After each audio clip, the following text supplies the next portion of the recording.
Tonight we're having black bean chili and I only spent $9 for 100% of the ingredients that I bought to make it. Dice up some onions. You can use any color you want. I'm using my chopper. Next, I'm adding in some bell pepper. You can use any color you want. Green are always cheapest, so I am going with that.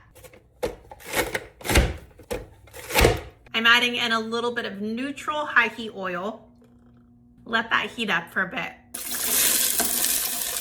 Stir in all of your vegetables. Then I'm gonna add in 2 cloves of garlic. I'm gonna use a garlic press, but you can mince it. You can also use jarred garlic. I like to get as much of the garlic out as possible. Mix it up.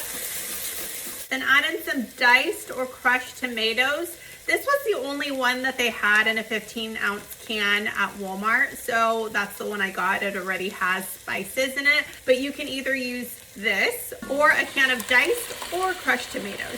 Then add in 2 cans of black beans, and I'm leaving them in their juices. If you don't want to do that, you're welcome to rinse them if you want. Add in a can of chilies, some cumin, cayenne powder, and feel free to add some more of this if you like spice. And of course, some chili powder. Give everything a mix. Then I'm going to put the lid on and let it simmer for about 15 to 20 minutes until everything softens and the flavors meld together.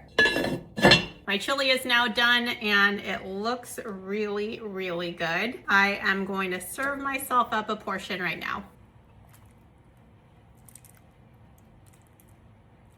Here it is. It looks so delicious.